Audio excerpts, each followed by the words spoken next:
Good? Yeah, good. All right, speaking of shitting your pants, I have a new Twitch game for the month of June. Last month was such a bust. 99. Yeah, last month was such a bust. Bindi and the Ink Machine, I fucking gave up on that shit.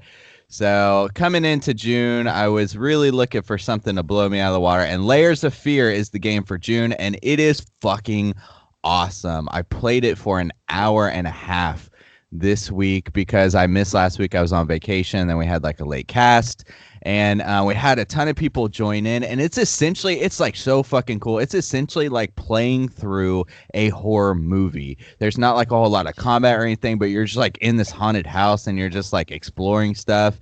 So it's just like this huge experience. And even after an hour and a half, I was like, oh, I want to play more, but I got to keep it going through the month. So it was really fucking cool. It's up on YouTube. Scared the shit out of me so many times. Like there were so many times I leave my seat, like not even fucking around. So Layers of Fear Part 1 is up on our YouTube right now. You can check that out. Having flashbacks to The Conjuring. Yeah, or anytime me and you go to the movie theater, like Paranormal Activity, I think was a good one. Another one. Sat next to you. I and the tension. Anytime we watch a horror, yeah, I will never be able to expunge this memory from my brain.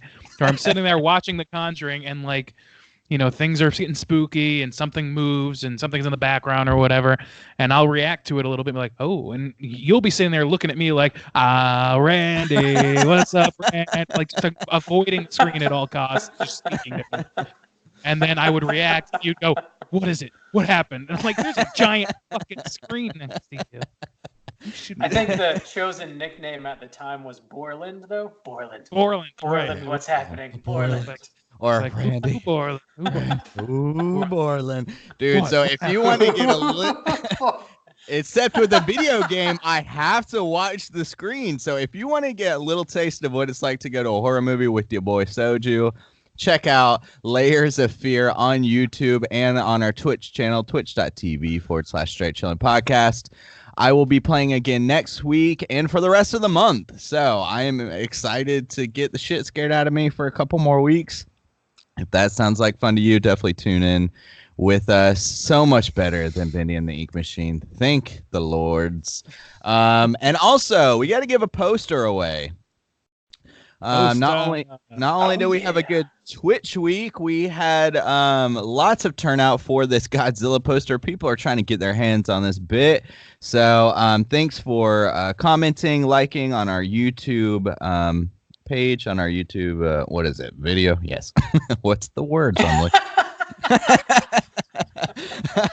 So I did my random name picker. I typed everybody in. I think there was one. Jose, he had commented like a little bit later, but I did get you in, buddy. I got everybody in on the thing. So I did the random name picker, and I'm checking my phone. And the winner of the random name picker Godzilla poster giveaway is Juice 10. Is that just you? Yeah, you just win your own. Oh yeah, I won my own poster. We didn't. There's no rules, guys. Anything can happen. No, yeah. So it's Juice 10, and he has commented before. I've seen that name before, and I was thinking like, oh, hey, it's like me or something, but it's your boy Juice 10. That's actually where Stains came from. Instead of 10, I just ended up with Stain. So yeah, Totally. Yeah. But yeah, so Juice 10, if hit us up, straightchillingpodcast@gmail.com. Let me know what your mailing address is, and I'll get that poster out to you. If I don't hear from you in a couple days, I'll try to shoot you out like a YouTube message. And if I don't hear from you in like a week, I'll pick somebody else. So get on it, yo bish. And so that is our poster giveaway, Godzilla. This was a hot one. Lots of people wanted it, but thanks again for commenting. I will say, unfortunately, we stopped just short. $199, so you guys aren't going to get that free tier Hard with Randy on Patreon. You know, we just needed that one subscriber, but you guys blew it. So maybe at the 300 mark, more. I don't know. We'll see. But so please You check guys- us out on You YouTube. guys are really fucking the pooch on this one. I mean, God, I'm just sitting here ready to go making a shirt that says that. And you guys are just Hard. fucking it up.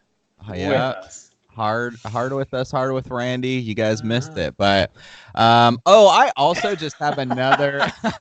I've been doing a lot of twitching this week. Last month I did an extra Twitch for Borderlands just because I love that game. I did another free. I'm doing like another bonus one this month. Borderlands 2 came out with the DLC. That game is 7 years old, and they have a third one coming out this year. And they just released. They're like, oh, we're gonna release a free DLC. Like to bridge the gap for a game that's 7 years old. So I downloaded that. Borderlands 2. Oh, so Borderlands 3 is coming out later this year, and I just played Borderlands 1 in the month of May as like a bonus Twitch. And so I play through the new DLC this month. And it's really cool too. It's got like these like zombie plant hybrids that like you have to kill or whatever. It's kind of this like destroy the world kind of thing with these zombie plant hybrids. So I played through that, and that's pretty cool too. So that's all my housekeeping. Whew, that's a lot of housekeeping from you, boy. Sold. Sweet. Another reminder: we have another live show coming up on July 17th. That is a Saturday. No, it's not. I'm sorry. I don't know what I'm talking about. That's actually a Wednesday. Wednesday at 7 o'clock at Sun Ray Cinema. We're going to be showing Sleep Away Camp. We're also going to be doing a live show after the screening. We're going to be having a featured guest, Anthony from Something Ghoulish. He's going to be joining us to talk about the movie. We're going to have all kinds of free shit we're giving away. We've got a custom-made poster created by the one, the only Randy Gandy G. Landy. Yeah, boy, Randy. Selling some other cool stuff. We also... I mean, if you want the best popcorn in the city, you know where to go. It's fucking Sunray Cinema. That's where you're going. There it is. And you want to get a hot dog at this show for sure. That's true. Hot dogs. I haven't had one, but I've heard they're actually they're pretty good. And I think they're vegan dogs too. I heard that there was a secret hidden hot dog somewhere in the poster. I don't know. That's the rumor on the street. Hot dog. Also, so it's very important, I think, anyway. If you haven't seen this movie, you don't know anything about it, don't research it at all. Just know that it's like a summer camp slasher movie. That's all you need to know. And come hang out with us. Tickets are on sale officially, too. We've got links posted on our Facebook and Instagram and Twitter and all that stuff. And also, if you just go to Sunray's website, you can find the tickets there as well. So get your tickets while you can. And last bit of housekeeping. Also, we dropped our first mini cast last week, which is something kind of new. We are trying out. We never done before. It's like a bite-sized version of one of our normal episodes. It was aiming for 10 to 15 minutes or something like that. Because there's so much new stuff coming out, we don't have time to do like a proper episode that's like an hour and a half, 2 hours, whatever. So if one of us happens to see something new and we got something to say about it, we're going to do a little bite-sized show and drop it in the feed for you to try and catch as many of these new releases as we can. Mini cast. God, we're just spoiling you guys. Good Lord. Spoiled. With a hard T. But not with a hard T. Just like Trapped. Just like Trap. I was thinking we should do for I don't know when we would want to do this, but we should do kind of like an old school deal for one of our monthly poll picks where it's like the theme is who you hard with, and we each pick a movie and we go head to head.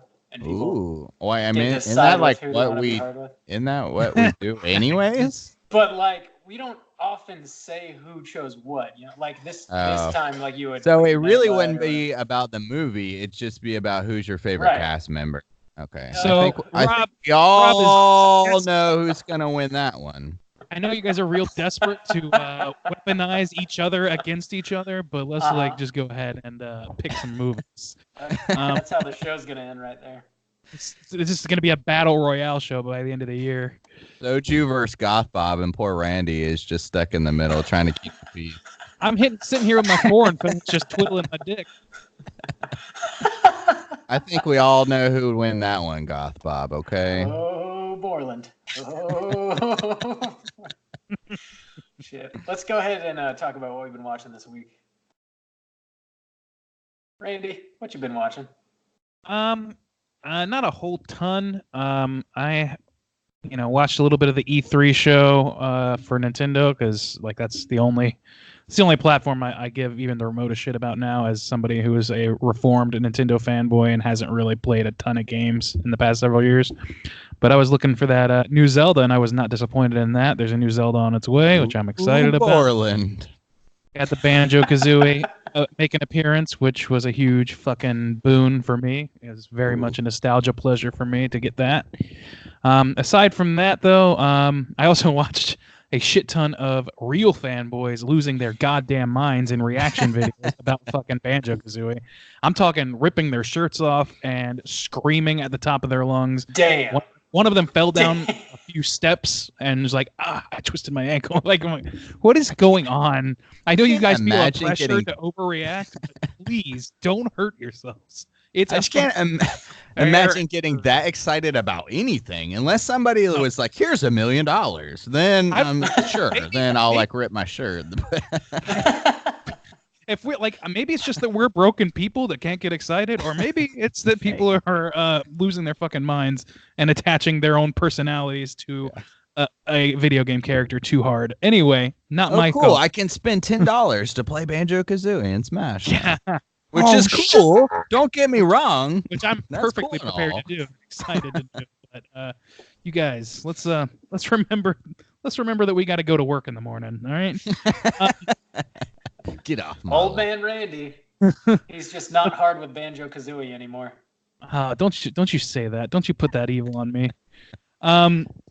So I also finished up Chernobyl, which was excellent, and I'm not going to go into it any further because we've covered it a lot. I watched an episode of The Terror, but I think I'm going to watch it again when I can, like, because I was working at the same time trying to, like, do two things at once, and I think I need to give it more attention. I'm excited about that cast, though. It's a good-looking cast, and everything. The tone of it seems pretty good.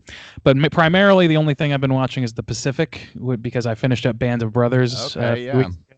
And I was looking for that war movie fix, and it's not disappointing so far. It's a lot newer, so like, and like both series are a little bit like they're very much period pieces, but this one I almost like don't see it as much as a period piece, and I don't know really why.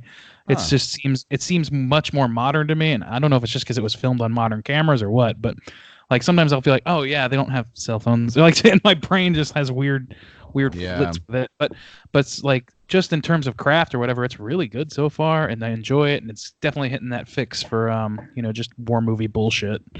That's the first time I ever saw that guy who plays Freddie Mercury in the new like Queen movie, and he's like Mr. Robot. I can't remember his name, but it's that dude. I know who you're talking about. I didn't know he was in that. Yeah, well, he is. And it's the first time he caught my attention and like really intrigued me. That's what like kind of sticks out in my mind about that show a little bit. I was like, oh yeah, that dude was in that like back in the day before he kind of started blowing up. Something Malik, I can't remember. Raimi or something. Yeah, that sounds right. I don't know. Something like that, yeah. But the one that stood out to me was fucking kid from Jurassic Park's in there, and he grew up like people do, and I was like, it took me like a good like 3 minutes of looking at this kid, and I'm like, who is this guy? Why do I know this fucking face? Who is this? And it's the kid from fucking Jurassic Park.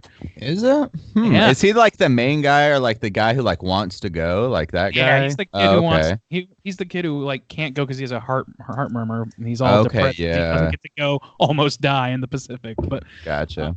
Different time. But yeah, I thought that was pretty interesting to see. I haven't seen him in a whole lot, as far as I know, since Jurassic Park. So it was kind of cool. Yeah. I know. Scoop up all those ladies, guy. Good lord. Ladies. They're out there riveting with no men in sight. None. There's gold in the streets, my man. Just raking them in. Different times. Yeah. So that's me. Juice, what you been watching? Dude, I've been watching those Ted Bundy tapes on Netflix. And it's like really Ted Bundy tape. So not the one with like Zac Efron, like the tape. So like the documentary style or whatever. That dude was like crazy. There's a lot of stuff I like didn't really know about that guy. That dude like was insane. And what was like really, I just got a part. Man, it's so interesting because we were talking about like American Psycho. It's like really scary though. But like when he escaped jail and like disappeared for like several months and he went to Florida and it's Tallahassee and he just like went on a bender one night where he literally just like couldn't control himself. He like broke into that sorority house, like killed like several girls in there, just like going in there and like picking up a big ass branch or whatever, like, piece of wood and just like beating them in. And then like went to another place like 6 blocks down the street and like the detectives like surely nobody would be, and like they talk about like his psychology like of just like losing control, and it's like interesting but also like so scary because it's like everybody's got their thing that they deal with, it's like everybody struggles with something, and it's like, on my bad days when I like maybe I'll have an extra like glass of bourbon and I'll act like a fool or something, or maybe I'll have like an extra piece of cake and like gain Wait a some minute. pounds. But when Ted Bundy loses Okay. control, like I thought you were suggesting that you might one day just murder people. no, I'm just saying, but like Ted Bundy, like he was like, oh, I'm dealing with this force inside. Like when that dude has a bad day, like 6 people die, and it's just like, holy shit. Like the things that like are in some people is like as a human being is just like so like wild to think about. It's like because I can understand that urge, like, oh man, like I shouldn't drink extra bourbon, but like sometimes I do. But like his thing is like, I really want to murder a woman and I shouldn't, oh but I do. Like it's like, holy fuck. Do you think like, do you think he had an inner monologue like Dexter? He's like talking about dark passengers and shit. Like, I mean, I just like I think that's where they get that from, man. Yeah, because I assume it's probably because he even like his ex-girlfriend talked about how he was like wanted to be normal and like be with her, and she had a kid and stuff like that. And even after he got caught, he like called her and it was like, I'm sick, I've got like something inside of me, and it's just like, man, like that's a relatable feeling, but like on such a level that's incomprehensible for me to try to process in myself. It's like I can understand feeling that way, but not about murdering people. Well, the thing about the Bundy thing, the entire like the reason that he's such an enigma in the serial killer mythos is that he was the guy that people looked at and were like, that guy. Really? Like even it's not just that he was like the loner on the edge of town. He's not the guy that you think of. He's the guy you think of least. Yeah. And so that's why people were so tripped out by this guy. And it's so weird to hear him like all but confess to the most heinous shit you could ever imagine in like a charming dialect and like, having people still fawning over him at the time. Yeah, like charming people and stuff. It's wild to listen to him like talk about himself, like the way they tricked him. They're like, talk about yourself like in the third person. Like what kind of person would do this? But he's really just talking about himself. Yeah, but like they had to coax him into bad. it. Yeah. It's they just, had to let him legally have deniability. And then he's like, yeah, okay. Exactly. Yeah, it's wild, man. That's a scary dude for sure. So I've been watching that, and it's pretty interesting. And then talking about some of the E3 stuff, they're dropping a Blair Witch game in September. Oh yeah. So that might be our game on Twitch for September. So I'm intrigued by that, like a Blair Witch game. And then also they're doing a new Doom game, Doom Eternal. I think that comes out in November. So I would definitely like to play through both those games. So I would like to play that first Doom first that like came out in like 2016. It's a follow up to that. So both those trailers looked really cool. So hopefully we can get on those as well. Cool. It's your boy, Murder Stains. No, it's your boy, Ted Bundy Stain. No, don't put that evil on me. That dude's like scaring me, man. I was like, oh my god. I've been watching a few things. I watched this movie called Climax. It's a Gaspar Noé Oh, did you? movie. Bob. Yes. It's a provocative title. It's a provocative movie. I'd never seen one of his films before, but so this movie is basically about like a bunch of dancers that come together and they're hired by this one specific choreographer who like has a name. So they're really excited to work with her, and they kind of do this thing, and you're introduced to them one by one at the beginning of the movie because they're doing sort of like these on tape confessionals, and they're talking about like what dance means to them and various things. And it's a French movie. It's a French language movie. Everybody's speaking in French for the most part anyways. And so they do this big dance, and then it's the whole movie takes place in like one building essentially. Is that And when you're they're just like sort of on like drugs? yeah, so like they do this big dance, and they're like kind of done. So they're having this like after party celebration, and somebody spikes the punch Yeah, with okay. like LSD, and they're just like they start to trip like hardcore, and it just starts to spiral out of control. And like that's as far as plot goes, like that is it. And there's like I really wanted to see I don't that. want to see that now. yeah, it's pretty intriguing. It's got some really amazing choreography. Not that I know anything about dance at all, but it's just like kind of mesmerizing to watch these people. And like the camera is like a dancer in and of itself. Like the way they move it, it like is sort of like dancing with these actors. They like flip it upside down and all around, and just it's crazy. And it's definitely got some like Argento inspiration. Actually, the movie starts. With like a stack of VHS tapes off to the side, and one of the tapes is Suspiria. So you're like, oh, okay, that's kind of neat. And then he's got all these crazy lighting, much like Suspiria does. It's an interesting movie. It is, I will say, a bit of a hard watch. It's just like brutal. It's just dark. It's made me very uncomfortable. Those French, man, they ain't fucking stepping up the game. Yeah, I don't know that I appreciate it more than I enjoyed it. That's for sure. I can't say I enjoyed watching this movie. I did not. Oh wow. It's got some cool Appreciate stuff it going more on. than I enjoy it. Something Something I heard say that's every year at wild. Thanksgiving. That was one of those movies. It was from last year, and I was researching like movies to watch for like our end of the year, whatever, like top movies 2018. Yeah. That one came up a lot, and I was like, really, I forgot about it until now, but I really still want to see it. Yeah, and I watched the June episode of Into the Dark, which is called "They Come Knocking." It's a Father's Day How was episode. Bad. Oh no. Oh, that Yeah. sucks. That's another Not a one whole that was lot like going looking on. intriguing too. Yeah, it kind of looks like, if you watch the trailer, it looks kind of like it's The Strangers. This single dad takes his two kids on a bit of a road trip. It's like And, Hills Have Eyes to me, like, but Yeah. That's probably more appropriate. Hills Have Eyes. These creepy little like creatures or kids. These like little things in hoods come out, and they're kind of terrorizing them. But it's just like, I don't know. The logic is dumb, and they keep having these flashbacks that don't really matter, and the acting is bad. It's pretty bad. I don't know. It's one of the lower tier Into the Dark episodes for sure, in my opinion, anyways. I'm glad you warned me, because I was like on the fence about watching it like today or tomorrow. So Yeah, it's not great. But you know, more often than not, I do enjoy these. But this is one that this is definitely, you know, one of the worst. But just my opinion on better that. or worse than Treehouse? Worse. Holy shit! Oh, Bob. It's kind of a low bar, man. No. Yeah. And I also watched I don't know if you even want to call it a season, but they do. The new season of Black Mirror just has 3 episodes in it. So I watched all of those as well. Striking Vipers, Smithereens, and Rachel, Jack, and Ashley 2. Did you guys watch any of those? I haven't watched them. Yeah. No. On the list. Yeah. It's low tier Black Mirror, in my opinion. The first one the first episode is probably my favorite. The others are interesting as well. The third one has Miley Cyrus in it, and she's like Weird. playing a pop star.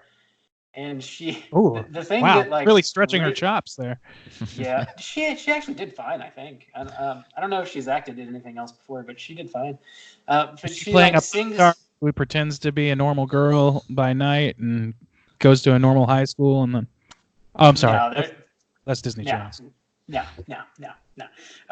It does get, dark and twisted like Black Mirror tends to do. But the interesting thing about that particular episode is like she sings these pop songs, but they're all to the tune of 9 Inch Nails songs. Which I was like, this sounds oddly familiar, but the lyrics are a little bit different. I was like, that is just a 9 Inch Nails song. It's kind of weird. Like That is literally, weird. like the sound, like the audio or the whatever, like the song is a 9 Inch Nails song that she's covering, or it's a song that she's taking so it's like melody from.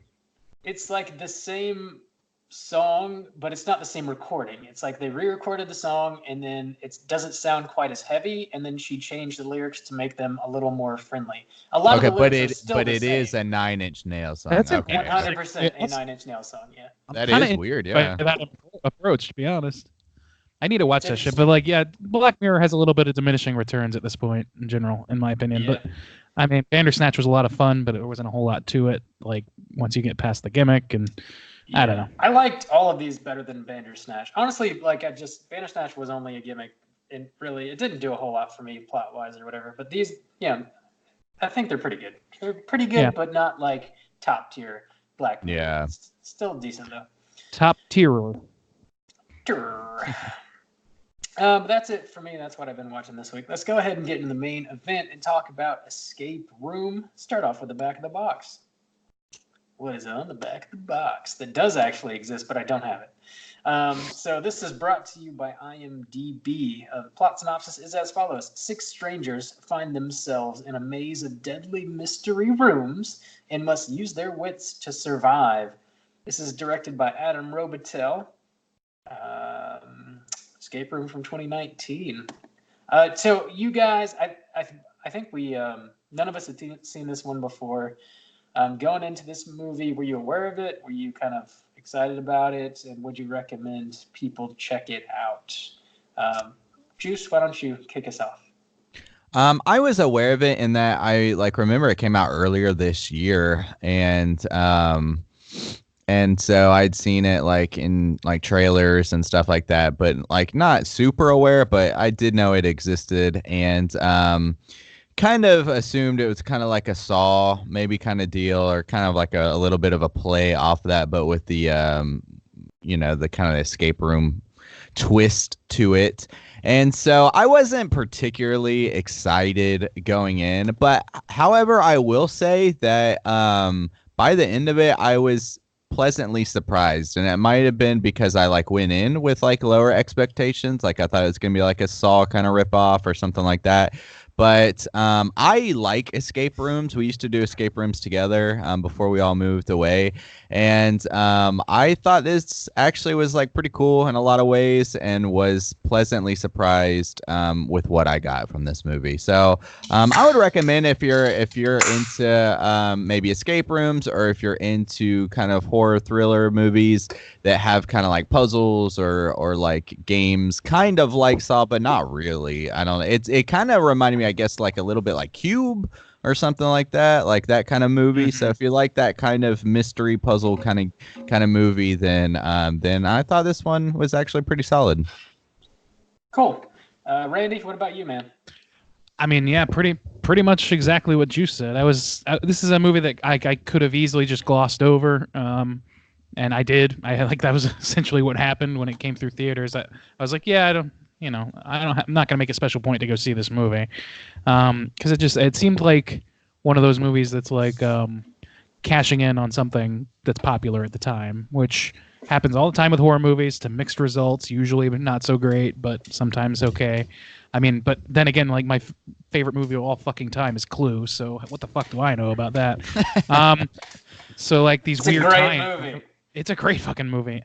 So yeah, and I was also pretty I went in with pretty low expectations, just okay, well, try to have fun, and that's what happened. I had fun. I had a good time watching it. It's not the smartest movie you'll ever see, and there's plenty of plot holes, and I don't know, and silly acting in a lot of places, or silly dialogue, I should say, really. But it still hits some pleasure points. I enjoy the mystery aspect, the figuring out, the solving of puzzles and things. That's kind of fun to watch them figure those things out, without having to, go the route quite so deep as Saw does with ridiculous setups that are just intended to introduce gore into the concept. So it's a light version of Saw in that respect. So I enjoyed myself, and I don't know that I would fully recommend it for everybody but if you're going to the theater and you're looking for a horror movie, this is you could do a lot worse than this, and I would recommend it in that situation probably. I think it also would be a nice Sunday afternoon, haven't seen this yet sort of watch, which is essentially what happened to me. So had a good time with it. This is out of theaters. It has been for a while, so you got to get the Blu-ray or do the VOD rental at this point. I think it came out January this year. Yeah, that sounds about right. Yeah, but this is one that I think we all kind of slept on, and I was like moderately intrigued by it, just like seeing the trailer and stuff. So Stacy picked it, and it sort of like gave us all a decent opportunity to go back and watch like a new release this year that we had just like missed. Mm-hmm. And I didn't really like know what to expect because all I had to go on was the trailer or whatever, and I think it was okay. I think so. This is a PG-13 movie. And I think if I were to recommend this to someone, it would be to someone who has a teenager, and specifically if that teenager is like done an escape room. I think if I had seen this when I was like in middle school or something, I would have like eaten it up for or been more like impressed by it. Yeah, I could see that. But yeah, I think if you're like wanting to show something kind of spooky to your kid, but not like crazy, I think and this there's would be like kind of perfect. Yeah, there's not like a lot of gore or anything. Not really. It's not a lot of sexual situations. It's pretty mild in a lot of ways, but it's still got decent enough tension to where you'll be entertained, and the mystery aspect sells the rest of it. So. Yeah, but I think it's worth, like Randy said, like a Sunday afternoon VOD rental. It's worth it for sure. So let me go ahead and drop that spoiler warning, and we can get into the rest of the movie. All right, let's do this thingy thing. So Adam Robitel is the director. I recognize the name. I had to look it up to remember what else he had done prior to this, which wasn't a ton, but he first directed, his first feature anyway, was The Taking of Deborah Logan, which I have not seen. I've heard that's really, really great, though. It was a found good things footage about it is... dealio that was on Netflix. I don't know if it is still there or not, but I kind of want to check it out now. And then he also did the most recent Insidious movie, Insidious: The Last Key, which I wasn't a huge fan of that, but it looked nice. It just wasn't. It just didn't need to be made, really. Yeah. There was nothing. I nothing. Never saw that one. Oh man, I had some real heartburn on that one. But Deborah Logan is supposed to be pretty solid. So I mean, and this movie, for all its faults, is very entertaining. So. Yeah, I also didn't know what's her name, Deborah Ann Woll, who was in Daredevil. I had no idea. Yeah, she's in Daredevil. Yeah, I didn't either. So yeah, I was kind of pleasantly surprised. Oh, anyway. Okay, I know who you're talking. Yeah, about. like the love or like the I love never interest. really watched Daredevil that much, but I figured it out. Gotcha. Okay. The blonde woman. Blonde, yeah. Yes, I cannot remember her character's name, but oh well. So had I been in these rooms, I would have died, for sure. Died real quick. Yeah. Yeah, probably. The puzzles. Are we gonna do you want to jump into it? Oh yeah, sure. Yeah. I mean, we're already kind of doing it. So I guess they have 5 different rooms, and one of the like big pluses for me, I thought, was just kind of the design and aesthetic of these rooms that they made. I thought that they were like pretty cool, like to look at and to be like intrigued by. And of course, you always want to be like, oh, like would I die? Probably. Yeah, of course. I mean, they're crazy, but so there's 5. The first one is like an office room, but it turns into an oven, and the whole thing is like they're gonna get cooked alive if they don't get out of it. Gotta get it out. Get it. And so they all survive that one. Everybody that's together survives that one.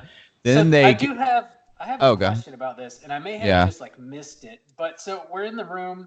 And like kind of the central character, if you had to pick one, is like there's a little girl or like a teenage girl who's playing these games. Zoe, yeah, she's like a college student. Right, thank you. Just so she's a little older. I'm an idiot. Anyways, this little girl, she's little baby infant. She's like 9 years old. How did she like pick up on like the doorknob? Like she went over the doorknob, and it turns out that it's actually like an oven dial, and she sets it to 451. But I missed Fahrenheit how she picked up 451. on it. Yeah, Did the she book. see the book Fahrenheit. somewhere? Yeah. Somebody was holding it. There was a screwdriver. tool. Yeah, screwdriver inside of a like, book. oh, Fahrenheit 451. I'll set it to 451. That's probably what it is. And that was when they thought everything was kosher and safe, or presumably. That's what's interesting about this. What's interesting about this movie is like some of these, the clues really have a wide range of difficulty. Like when this actually opens sort of like as a jump ahead moment. It shows one of our characters who's the store clerk who is drunk. Name is Ben. Okay, thank you. So Ben is in this sort of like he falls from the ceiling into this like really nice ornate like study sort of thing, and is going through all these like going this puzzle through this puzzle like rapid pace. And I'm like, holy shit, these clues are like really oblique. How is he putting like thinking like logically about what it would be like for me to be in there's like I wouldn't be putting this shit together that quick at all. But then you go into like some of the other clues, it's like so painfully obvious. Like the second room they go into is actually fashioned like a cabin in the woods. Yeah. And the cabin there's just a big, it's like the simplest room in the whole thing.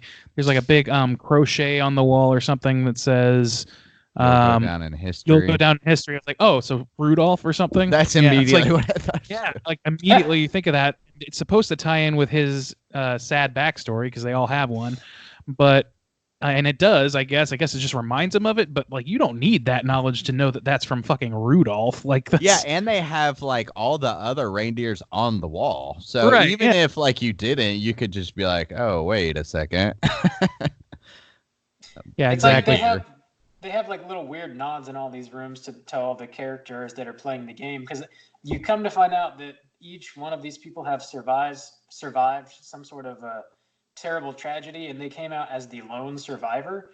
So they're all playing this game, and they have these little like nods to like let them know like we know more than we're letting on in a weird way, which I don't really think adds much at all to the movie, honestly, which we can kind of talk about as we go through it. I mean, it just gives them something besides the traps to distract them for a while and like give us something else to think about for a minute. Yeah, but it's like an excuse to tell you more about the character, I guess, but it doesn't make sense. Like even in the end when the guy's like, yeah, you're all like lone survivors, and we gotta switch things up. So this go around, we just decided to play with some lone survivors. It's like that doesn't make. Yeah, it's like sometimes we have football teams, sometimes we all kinds of shit. Like sometimes we got to up the ante somehow. You guys have all survived against all odds and blah blah blah blah blah. But I appreciated how they got these people together though, because the sort of like the central thing is that gets them in the room together is they are handed a puzzle box, each of them supposedly by somebody that they know and trust, which I feel like, I don't know, like some in Saw and things like that, they just sort of like, it seems like, especially in the later ones, they just sort of like kidnap you. Whereas this actually like lures you in or whatever, and it's got this huge cash prize at the end. I don't know. I appreciated that. It's a little thing, but to my mind, it's like I think I'm just tired of the trope of, oh, you're kidnapped and now you're in an inescapable situation. I just naturally assumed that this movie called Escape Room was going to be that, but they have the kid who it loves escape rooms and he's all about it, and he's like trying to tell everybody how to do shit. He's like, oh, everything's fine. Well, he's like the one for the audience, even like, oh, well, there's going to be probably 5 rooms and you have to do this thing. Yeah. So he's kind of like the exposition. Yeah. So which is fine. Everybody never done an escape room. And then you've got like, just to go through the character real quick. There's him. There's girl from Daredevil who has trauma like from a soldier. She got hit with an IUD and is all scarred up about it, literally, physically scarred up. You got the girl Zoe who was in a plane crash and her mom died. There's the older guy Dale from Tucker and Dale vs. Evil. He's in this and he plays what was his deal again? I can't remember. He's a trucker. Oh yeah, he became a trucker after something happened and he got in like an accident or something. I can't remember. It was not dwelled upon at all for him. His character was not really like. Yeah, has not be treated as integral. I can't remember how his family died. I don't know.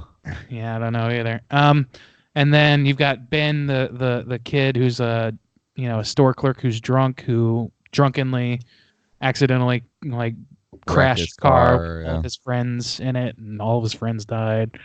And then you have finally, God, what was this guy's name? A shitty business. Jason. Jason is his name. Yeah, Jason, who's like a business, like a I don't know, a hedge fund guy who's just making all kinds of money, and he's just very ruthless. Basically, is his character. He got like what in a boat He- crash, and his he's friend? basically the old man from Tusk, just replaced the wall with a guy with a jacket. Whoa, now. I'm serious. That's his story. He's stuck on an iceberg floating in the ocean, and he kills the other guy for his jacket. We don't know he kills the other guy.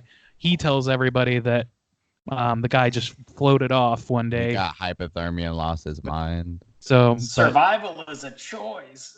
Yeah. It's like, okay, this movie I guess had to have a villain, and this pompous windbag is going to be the guy. Yeah, yeah. I don't know. So that's a quick inventory of the characters, and then the rooms are, most of them, not diligently so, but most of them have some sort of callback or reference to something that happened to them in their trauma, in their past trauma. Yeah. So, well, I don't. Well, okay, yeah. so some of them have some kind of the callback. first one really doesn't. But the themes like don't necessarily like they'll have like little hidden things in them. But like you got the office that turns into an oven. You got the cabin that turns into like an ice wilderness with like a somehow they have an ice floor with water like under it and it's ice. like a frozen lake. They got a frozen lake and then like a in a building though that makes it look like they're actually outside until you bump into it. Like some of this took like some major leaps.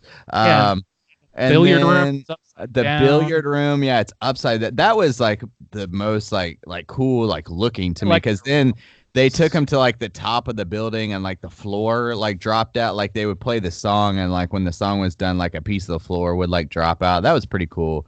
And then they had the triage room, or like the hospital kind of room, which just kind of like that was like nothing. Like I like that room. Like that room is only interesting because the choices the characters make in that room, and it's because Zoe decides, no, fuck this game. If we keep playing by their rules, then we're gonna lose every time, no matter what. And so she starts like breaking all the cameras in the room or whatever, and there's this big divergence. And the other guys, fucking Jason and Dale, I'm just gonna call him Dale, are like fucking using EKGs on each other and shit, like trying to like solve the trap and get to the next room or whatever. Yeah, that was. It was just not a very interesting room. That was a little dumb. It's like they're like, okay, well here it is. It's like backstory wise, because they just had everybody had a hospital room representing a hospital room from their past in this triage center. Yeah. So there's like poison gas. Yeah. And then the next room after that is like this trip out room where Jason and Dale they get like hallucinatory drugs given to each other. And that's not the next one, is it? No, the next. It is. Oh, okay, yeah. okay. And then there's one antidote, and that's when we find out that Jason's a killer and he'll kill to survive, which was pretty obvious from the beginning to anybody paying attention. But that one was cool because it looked like a weird music video from the 90s. It was. It's like black and white with like the screen that was like all fuzzy and like the weird chair, but then like they took the drug and it was like all like melting and shit. That was like pretty. It looked like a Tim Burton set, and then it suddenly looked like Aphex Twin music video. Yeah. So then Jason dies in that one. How does he die? Does the other guy kill him? I think so. Yeah. Essentially, he gets like the antidote, right? And then the other guy just dies. I don't think he kills him. Now that I remember.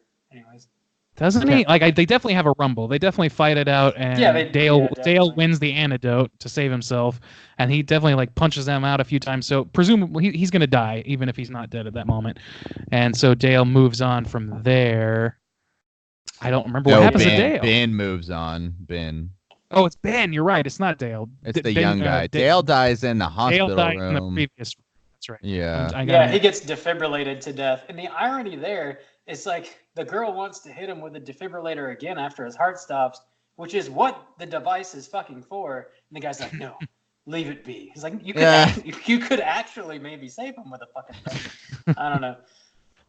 I love that like the character of Ben, this whole movie is like, I think he's supposed to be like the relatable guy for like, teenagers. Young horror teen dudes or whatever. Yeah. He's I'm like, misunderstood. yeah, he's like, oh, I made some mistakes and now I'm dealing with it, but fuck everything anyway, and blah, blah, blah. I'm the But he's loner. like, he's constantly like shat on, like needlessly shat on by Yeah. everyone, and they all just and as far as they know, for the majority share of the movie, he's just a dude with a hoodie. They have no reason to dislike this guy. Who It's just smokes? we as an audience understand that he did something that people might take exception to, and certainly do, but yeah, he's just he smokes, fuck you, like they're It's just actually really funny. fucked up comments towards him. It's And it's funny just how like- each character kind of plays into a trope for like a teenager's mind. Now that you mention it, because Yeah. there's like him, but then there's like Breakfast the Club. jolly, yeah, like the jolly like old dad dude, like who's so goofy, and you're like, oh, dad or whatever, Dad the joke Dale character. guy. Yeah, and then you got like the loner other teenage girl who's like super nerdy, and then you have like the gamer Introvert. kid. You have the gamer kid.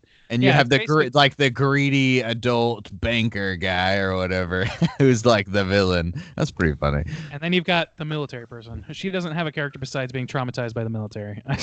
Yeah, but she's like a hero, so she kind of Yeah. like goes out. She is a hero. She goes out as a hero for sure. Yeah, She falls down that pit to save the rest of them, which was great. yeah. Pretty I cool. mean, yeah, I think like it really is. It's not a thinker. This movie. It's no, not like it's not. It's pure like spectacle, or not even spectacle. It's not just even like spectacle. it's I don't know, aesthetic or like I don't know. It's like okay, Yeah, so the movie is the idea. It's just like Yeah. escape Yeah. rooms are getting more and more popular, and people are aware of them. So it's like, yeah, let's take that and kind of make a horror movie out of it. I Kind of just like didn't you think- guys touched on briefly with like Clue, like games, board games, video games being turned into like horror movies. Like these more, I guess, experiential type games, are now being turned into horror movies. Kind of like they made quite a few movies out of like horror movies that based on haunts. This is kind of like the next step, I guess. It's like a little Yeah. more for normal people. Man, It's not I everybody love- likes haunts. like I there's some things that lend itself better to that sort of movie though, and I was actually thinking this concept was going to be so thin, and it is still thin regardless, but they managed to make something pretty fun, like there's it's something you don't need to know a whole lot to enjoy. Like you don't need to pay attention all that much to enjoy it. It's not really spectacle, but it's enough spectacle to keep you intrigued long enough to then like be interested in the mystery of the next room. They keep that pace going really well. I think that's the best thing about this movie is they never really like give up on that concept. They just eventually give it sort of a definition in the form of like making it like the game or like Cube, where there's overlords that are causing this to happen to them for a petty reason. It's trading spaces villains that are running, or not trading spaces, trading places with a different thing. But yeah, so I don't know. I enjoy those movies too, and it's partially because the idea of trying to, you as a viewer, pick apart what you're seeing. It's not the same because they show you the important things when they're ready to like. It's not a mystery novel or anything where you get It's all the not like a pieces and then it's mystery all that you could- revealed all at once. Yeah, find it. It's not Yeah. even like a mystery where you could be like, I know who's behind it. It really is just like, oh, it's just some evil guys. You're like, It really is just like escape rooms where it's just like everything is self-contained in that room. The only thing that makes them beyond that room is the tie-ins with their past, which don't really have a whole lot of weight once you get past yeah, the emotional weight for the individual character. So, I mean, yeah, they show you, I think, probably too much of what's going on behind the curtain here, because so towards the end of the movie, we kind of like we start at the end and then we go through all these rooms and then we're back at the end and we show the stock boy or whatever, and he's like, Ben, thank you, and he's trying to figure out this room or whatever, and you think the way the movie starts is you think he gets squished, like these walls are closing in on him, but he hides in the fireplace and escapes the room, and then Zoe ends up actually not dying in the triage room like you think she does. She just is kind of playing dead, and these guys come in with these hazmat suits to like clean up the carcasses basically and reset the room or whatever. Yeah. And she goes ape shit on them. And and she goes and saves Ben's life. She takes one of their guns, and Ben is like having this conversation with, I guess they call him like the game master is the character's name. He's sort of explaining like info dumping on Ben, like what has happened, and Ben's like, so do I get my cash prize or whatever? And he's like, we do this for entertainment, and we have very rich clientele, and he explains why they chose all these like lone survivors. He's like, we got to switch it up because the same thing over and over gets kind of boring. And he's like, well, where's my money? And he's like, when a jockey wins a race, does a horse get a prize or some shit? He says something like that, and he tries to shoot Ben. That was an okay line. Zoe kicks some ass, and the two of them escape. And of course, they got to set it up for a sequel and franchise this biatch, which they are actually making a sequel. Who's shocked? Yeah. They find out, so this like evil shadow corporation that runs this escape room murder party situation has like a logo because why not? And they decode the logo and find I forgot about that. Oh yeah, that's a hell of a fucking secret society you guys got there. Right. Let's have a our exact location society is hidden in this logo that we don't need. We'll be secretly pulling the strings on the entire world, and in the meantime, we're going to sneak little symbols everywhere. The Illuminati can do it. Why can't? Their logo is like some MC Escher stairs. Anyway, they find out where these people are, and they book a plane to go find them. But like the evil Shadow Corporation knows that they booked a plane, so they show them developing this like game room situation that's on an airplane. So somehow they're gonna build an entire airplane. Yeah. That they have to escape, but it's just crazy. And then they're gonna sneak that into the fleet of like somehow airplanes that people are gonna load onto. They're very rich and powerful, guys. That's all you put need. them on one of those Boeing 747 Maxes and escape that. Yeah, right? and that's the thing about this movie is it's not airtight. It's not developing characters. It really is, because even like the whole like we're gonna have this huge building to where you could have a frozen lake inside and take you all the way up to the top and like drop you from the top and have this huge just open shaft apparently, where like you'll fall. But we're only gonna have like two guys work in the building, and once you kill those guys, you just stroll right on out of here. It's literally like they kill the two dudes in the hazmat suits, they kill the game master, and then even like at the beginning of this movie, there was a guy like at the front door who's like collecting phones and shit. I guess that dude like is gone. So they just like so there's no deep thought put in. Like there's no. This is like. So it's like a latter-day Saw movie, but without the requisite twist, really, and with less of the gore. So it's very much a light Saw in that regard. But the tone of like what's happening to them, the actual events that's happening to them, is really more like Cube. In my opinion. I don't know. There's so many movies like this at this point. There's The Game. There's Cube. There's what is that? Unfriended 2. There's fucking like there's just like dozens of these movies where it's like, oh, the Shadow Masters are actually putting you through a thing, and you have to, nobody else thinks it's real, or you're trapped somewhere where nobody else can hear you scream, or whatever it may be, and it's just rich people looking to get off, and that's it. They're just, you want to get off? Let's get off watching these fucking kids try to escape an escape room. Okay, get you off so hard. Warren Buffett's all about that shit apparently. So I mean. It's well-trod territory at this point, and they know what works about those movies, or they seem to, but they like just get rid of anything resembling like I don't know, like depth. They're like, okay, so let's make not a parody, but like a facsimile to those other movies, but we don't need to worry about what their problems are to begin with all that much. We don't need to worry about them growing as people or like coming together or whatever. We don't need to worry with all that. All we need is 6 or 7 people, some escape rooms with some mysteries and shit, and a couple of like, high impact scenes with some cool rooms, and then like one guy who's a murderous shitbag, and we're good. That's it. So it's, I mean, I don't know. That's neither good nor bad. I think that's like just kind of a description of what the movie is. It just doesn't. I'm not trying to take the piss out of it either. It just sort of I think it really is sort of like an entry level horror in that regard. 14, like I Yeah. think you're right. I mean, with the PG-13 rating, it's got like that kind of feel of, like you said, like I enjoyed it fine enough like watching it like today, but I could totally see like, oh, if I was like 13, 14, 15, like this would probably be more intriguing to me, or I would be like, oh shit, this is kind of fucked up. This dude like kills some, but like, that's kind of what it is, and that's fine. That's fine that there are movies made with that purpose behind them, and I'm glad that they did it like well enough like to recognize like that's what it is, and like it was still entertaining enough for me, who's seen a shit ton of horror movies by this point, It just and knows seen it knows who it Cube and wants. yeah, so It and knows its that's fine. demographic. Yeah, I'm not gonna shit on this movie for Yeah. for being a certain way, like it's Yeah, I They mean, did my it well personal enough. biases don't like my personal biases are actually in favor of this kind of movie. I like watching people like figuring out a series of rooms and trying to like not kill each other and all that stuff. I've seen it before and I like it. I like the mystery of it, or who's actually doing this, why are they doing it, like that sort of. I like that, but yeah.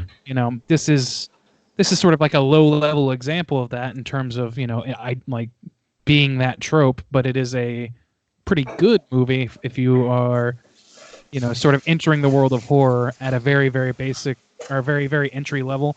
And just as like somebody who's steeped in horror, I just had a good time with it. Like it doesn't strike me as anything near scary, but it sure is a fun time. Yeah. So I don't know.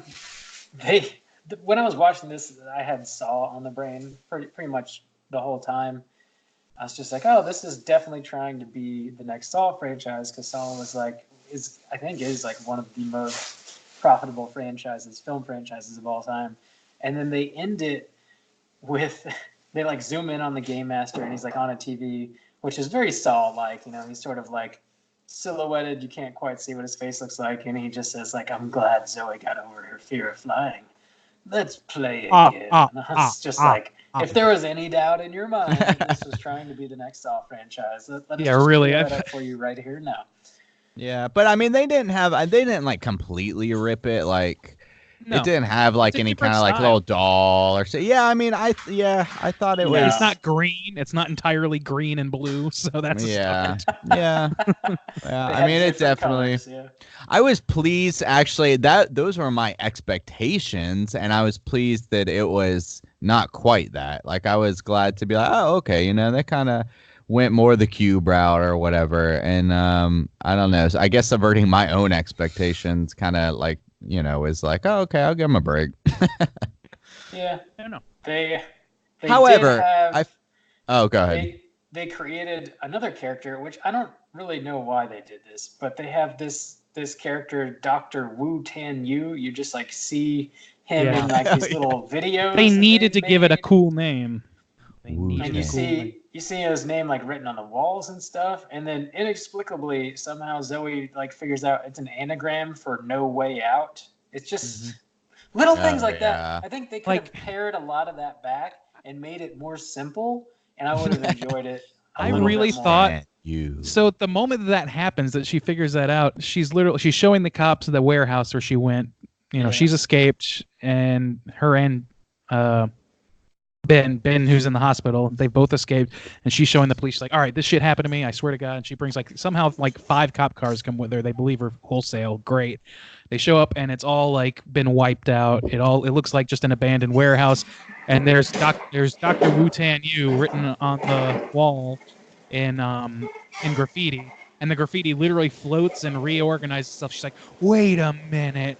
And it says No Way Out. It's like, oh my God, this says No Way Out. And it's like, that's the moment where I started thinking to myself, oh, is this movie going to do a swerve where actually she's insane and she's like, none of I this thought happened? so too. I thought It so re- too. like, that would actually be just as much like, that seemed like this kind of movie at the same time as it was. You know what I mean? Yeah, I'm it glad wouldn't they have did- surprised me that was it, especially because she was like the loner girl who was super smart Right. or whatever. Very- like, very oh, quiet.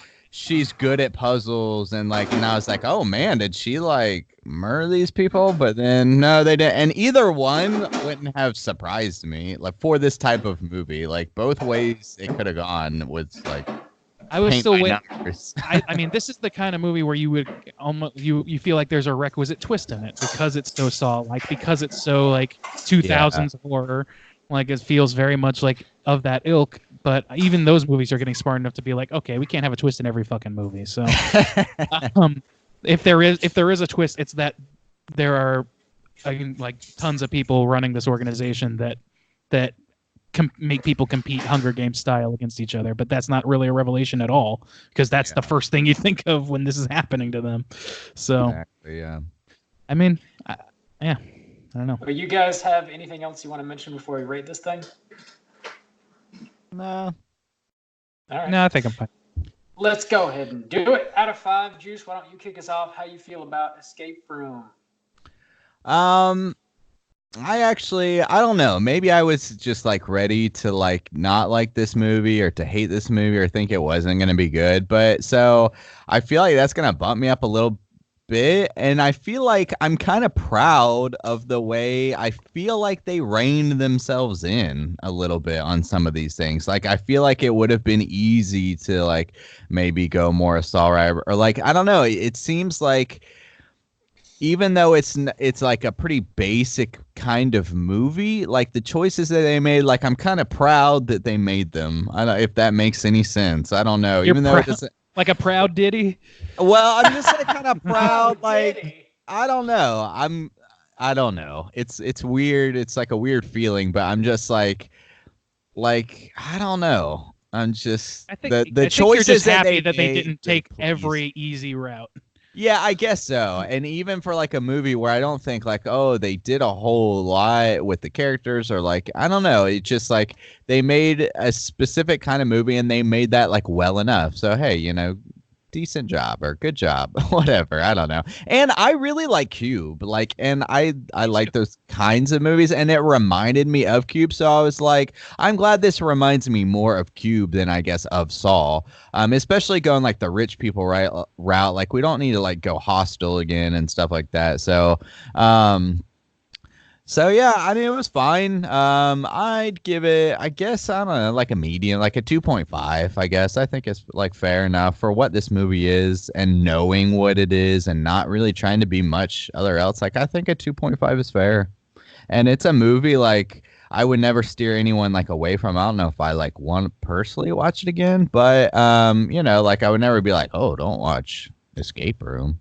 And it made me want to do an escape room. So that's probably part of the deal too. I was like, "Hey, I need to get back in the game." It's a long commercial from Big Escape Room. Got Let's the itch. play There's again. escape room lobbyists strike again. It kind of just like selling escape rooms a little bit. But I mean, I kind of want to do them, so Yeah, it worked. fun. They are fun, as long as you're not being Randy? baked. Randy, how you feeling?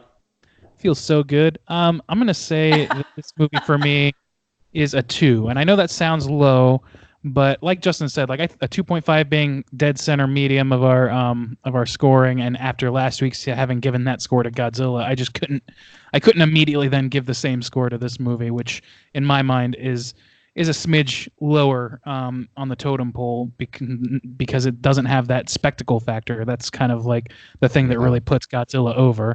It has a little bit of that, but it clearly didn't have like it either didn't have the budget or they, like Justin said, might have restrained themselves a little bit in the kinds of dangers that they put these people through. I like that. I don't know. I like the set design a lot in this movie, but the dialogue's rough. The backstory's really like I guess they're useful in just filling out time, but they don't really add a whole lot except to the character of Jason and maybe the character of Ben in that confrontation they have about whether or not they're willing to actually murder somebody to save themselves, and survival's a choice and all that shit. Like if you're gonna have a movie like this, like where it's about like an experience and the characters can be whatever you want, you kind of need some sort of drama going on, and that's the route they took. And I appreciate that it wasn't like so central to everything. I appreciate that the center point of this whole movie is the rooms. It's about them getting through the rooms. It's about them figuring out how to survive without like, going too deep down the rabbit hole of like I kept thinking of The Game. You guys seen The Game with Michael Douglas from the 90s? I don't Um, think I Long have. ago. I think Long that's ago. David Fincher, if I'm not mistaken. Yeah, you're right. I think you're right. And it's a great movie, which I love very much. I saw it as a kid and it blew my fucking mind. It was the first movie kind of like this that I'd seen. It's not in a room really, but it's Michael Douglas.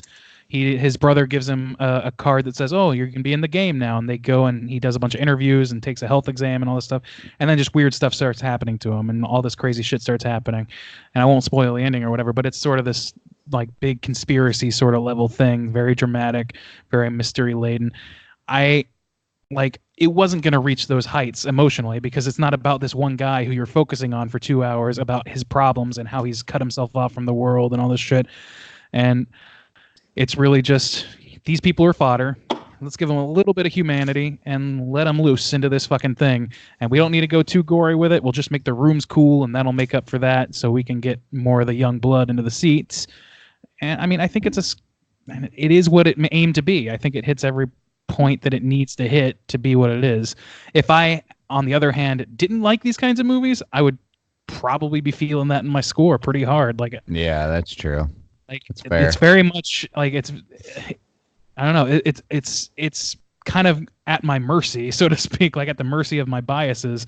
Because if my bias was against this sort of like solve a puzzle sort of survival thing, I might be out. Like I might just be like, no, fuck this. I can't stand this shit. But to me, it works okay, and I really like that kind of movie. So even a light version of it is fine. It's a light beer version of an escape an escape the room thing, and that's exactly what it's supposed to be. So what else can you say?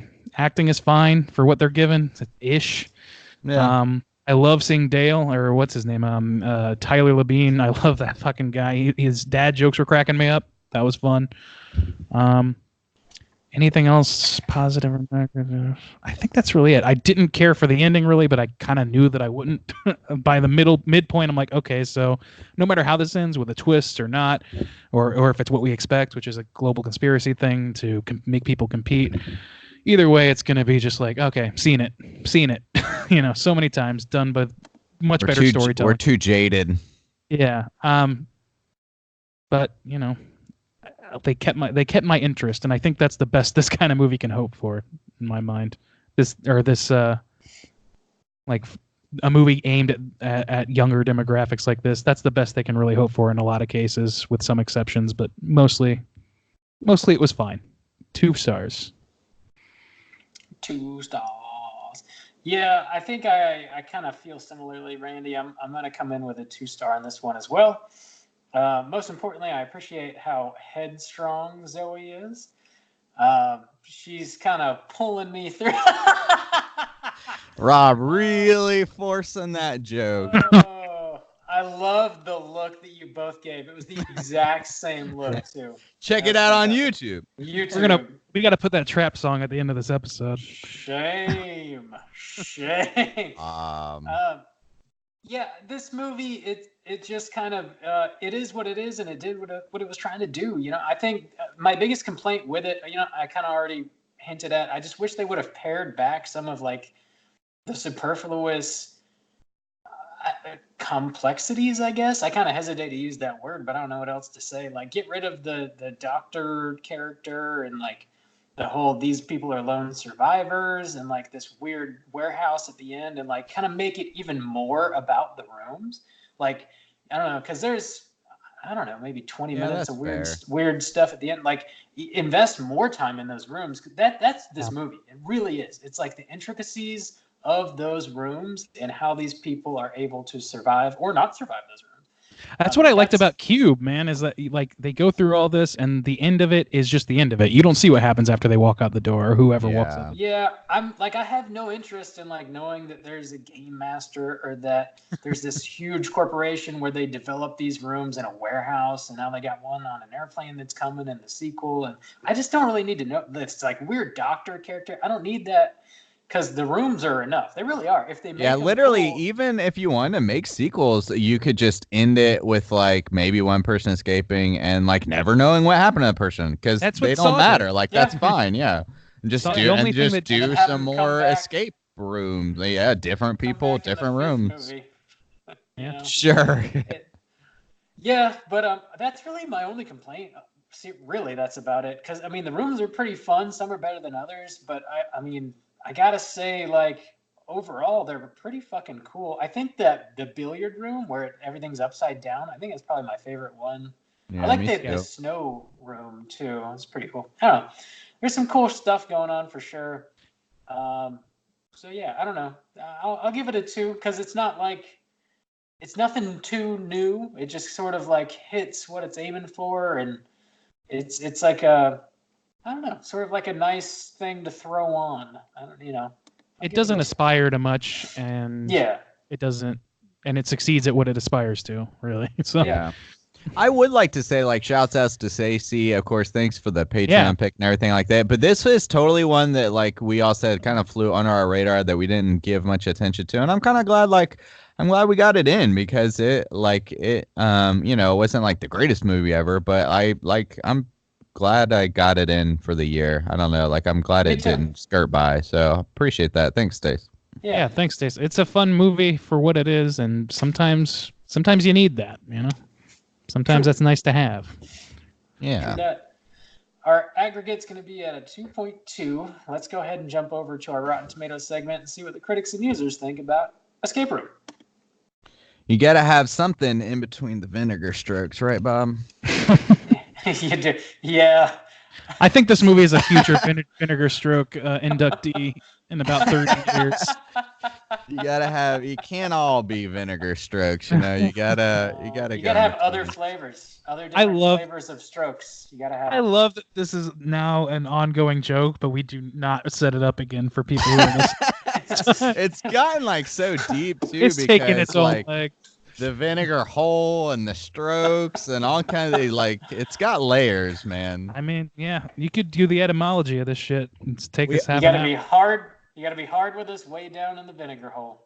We Oh my also gotta get we That didn't get sentence should not exist. we also didn't get our weekly count, Bob.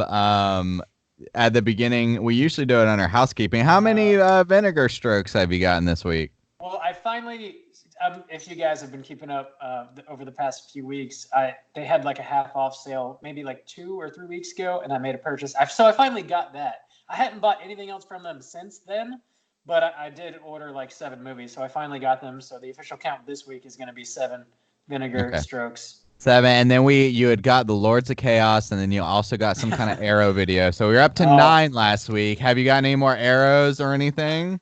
I don't like this game. This is a bad No, game. Rob, no, it's just gonna get so high. That's what it's for your intervention, Bob. That's This we is a have bad game, airing out all my business. I did get another Scream Factory release. Oh, Bob. Yeah. The Vinegar Screams. 4K blue box steel. It is a steelbook. I got the Piranha steelbook. Oh, okay? shit. If you Bob. must, if you All right. must I am- know. We're I up am to 10. so glad I up didn't to 10 get. for the month. It's for those who do not know, which I assume is everybody. Rob's birthday is shortly. Is Yeah, shortly it's coming. actually now. And I from the almost future. I almost It's got a in vinegar 3 stroke for hours. you, but Oh, did you? I wasn't sure if you would have it or not, and B, I also don't want to encourage you to spend all of your money. Vinegar strip. I don't want to give you a hit of fucking heroin just to keep the ball rolling. Yeah. Oh, that's what Daddy needs. Yeah, let's say happy birthday to Goth Bob. It is your birthday here in Korea, Bob. So it is the 14th already. So Korea Bob's already 31. yeah, Korea, but not America, Bob. Only Korea, No. Bob. Yep, still young. All right. Well, let's get into the Rotten Tomatoes segment. Escape Room. Apparently, there was one from 2017, 2018. So I had to make sure to choose the right one, which is kind of nuts. But so 2019 Escape Room. Actually, a decent sample size. 144 on the critic score. So let's go around the table. Let's see if you boys can guess. Let's start with Randy. Kick us off on the critic score, Randy. All right, the critics on this movie, they definitely see this as a masterpiece and a classic, and Yes, of course. this one is going to be an Oscar favorite for sure. Let's go with 45. No, 40. Okay. All right. Randy's score locked in at 45. No, I'm just kidding. We'll give you Come 40. on. All right. Randy's in at 40. Goth Bob, what you got? I think I'm just gonna go right down the middle out of 50. Out of 50. All right. Rob is going to take it very, very, very, very close with a 49%.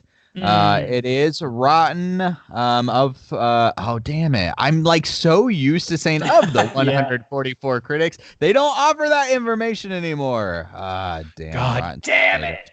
I know. So I don't know. A mystery number of critics rated this some kind of number, but they ended up Some at 49%. I'm thinking pie.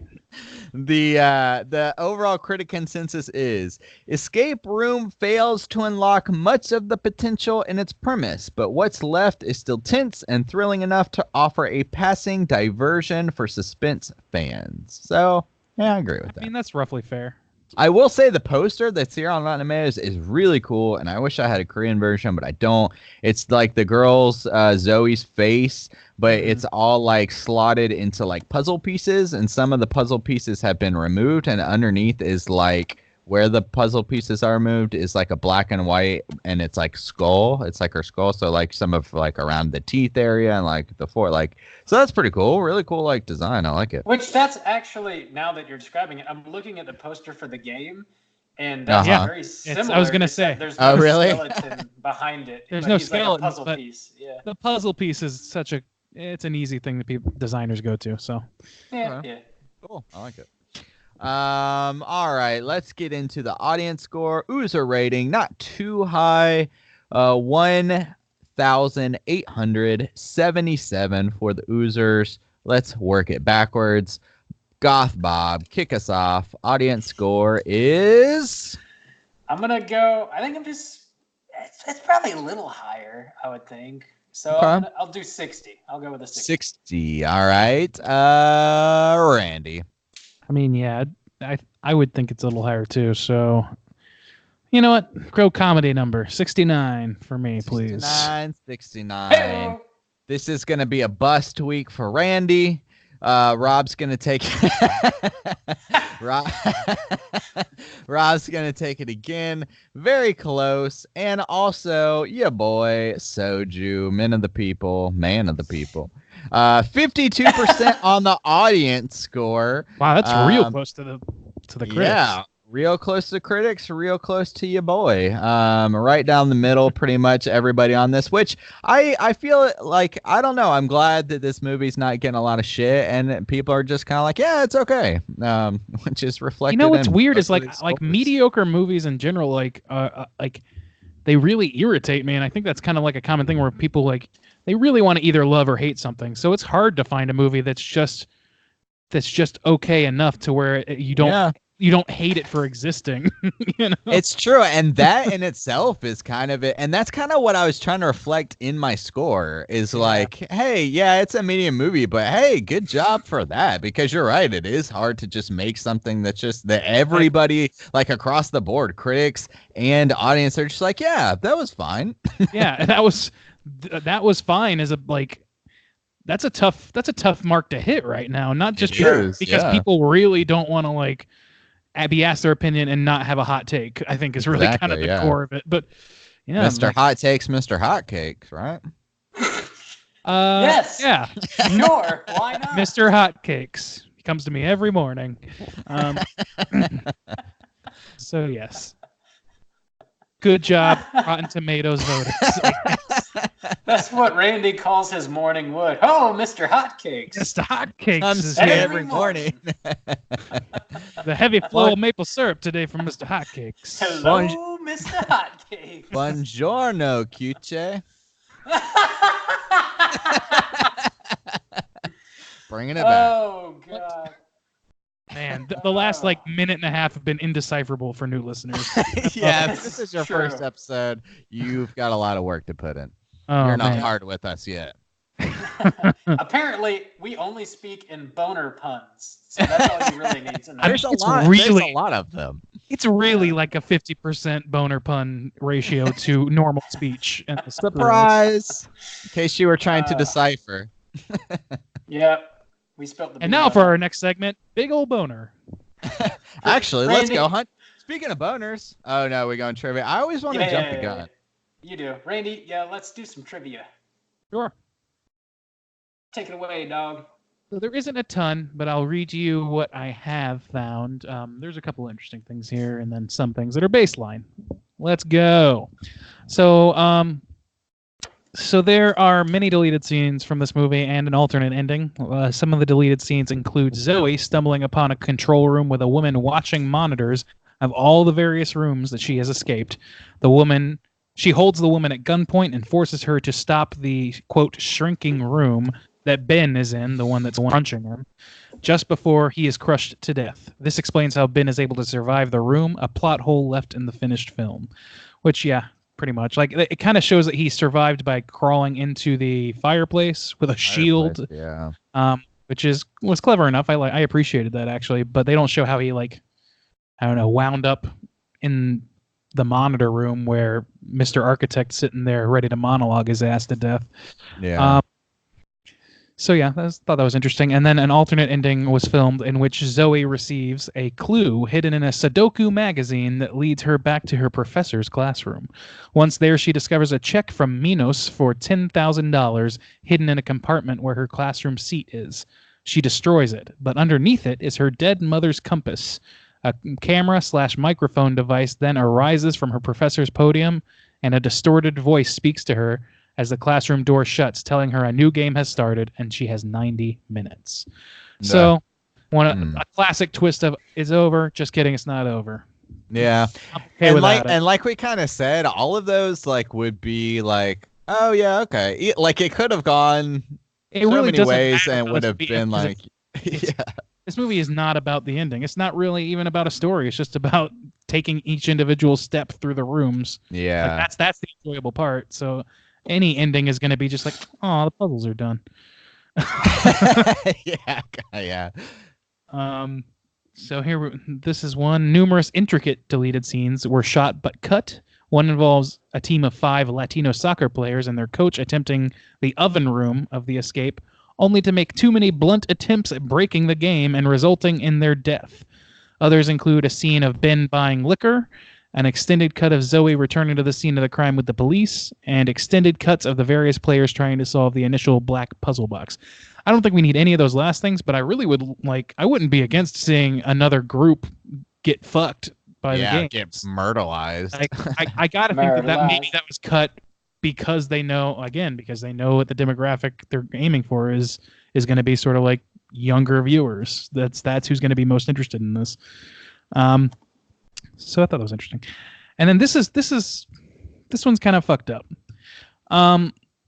So in 2019 in Europe, I think this January, after the death of 5 Polish teenagers killed by a fire in a real-life tragedy which occurred within an escape room in Poland, the release date of this film was pushed back a few months in a number of countries out of respect for the girls who died.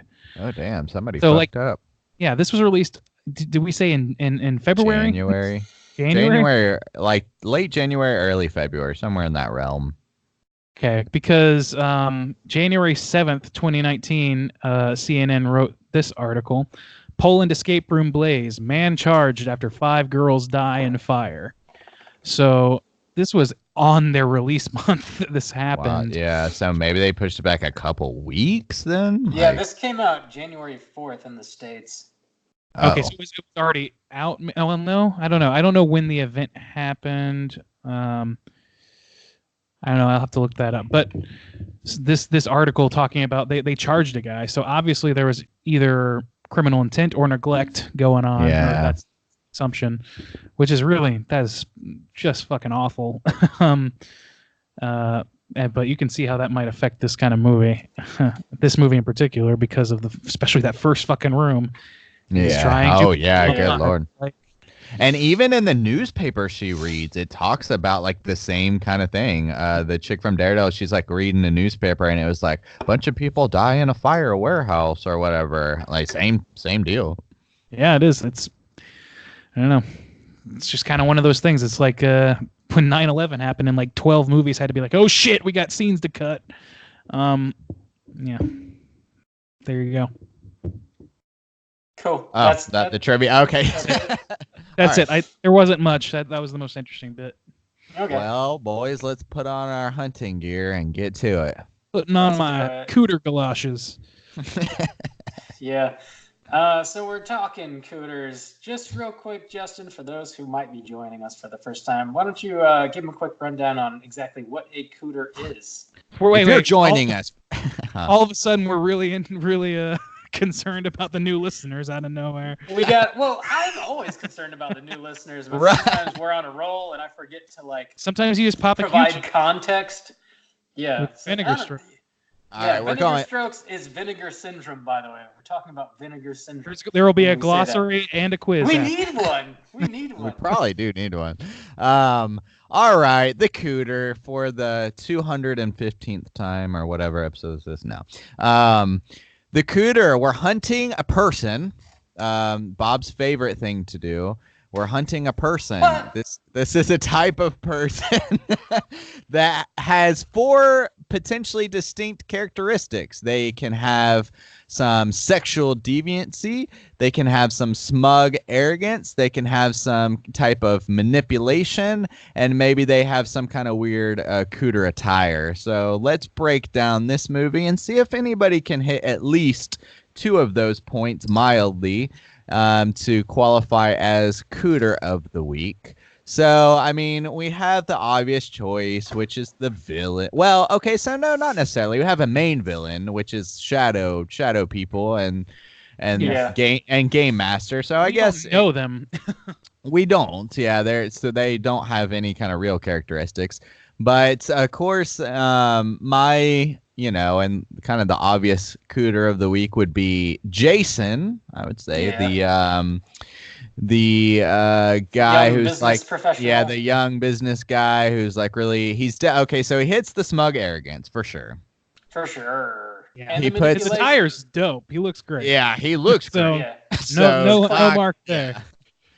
He's good on that mark, but the smug arrogance for sure. He never does any kind of sexual deviancy, and in fact, most of the time, yeah, he actually tries to help people, especially in the upside down room. He's really trying to kind of help people survive. It's not until he's kind of forced to turn against people that he does. Which I thought obvious he has that in him the whole time. He does. Even when he tells his story, I was on a boat with my buddy. It's nobody believes that. Yeah, you definitely killed him. Well, we know where this is going. But until he's forced to turn on people, he's actually kind of helpful. And so let's see. So he's got the smug arrogance. There's no sexuality, like Randy said. And then the other one is manipulation. Does he manipulate anybody to go to? He manipulates Dale. He does manipulate Dale. That's true. So in order for him to survive and maybe somebody else get the axe, he manipulates Dale into taking the what is it? Defibrillator. Yeah, the defibrillator. Which he essentially manipulates him into letting him murder Dale. Yeah. He kills him. He tricks him into letting him kill him. Which is pretty rough, man. But so that's 2 out of 4. Okay. Yeah, he did. So he definitely qualifies as the cooter for sure. Yeah. And I don't know, man. I still think I guess so, but I just don't think that reading's that mild. strong. He's mild. Because he's even kind of at least 3, but the smug arrogance is strong, and of course, that's kind of the first indication of the character, the smug, or not necessarily, but it is a strong indicator. Okay, this dude's probably a piece of shit. You gotta be kind of confident in your shittiness to do a lot of the other cooter things. So. Yeah, I guess so. I feel like he hits pretty strong in that, and that manipulation scene where he manipulates somebody into to dying. That's strong enough. He's not cooter cake type, but he hits well enough. He's like a cooter little Debbie. Cooter Debbie. Much like this movie is Saw Light, he is Cooter Light.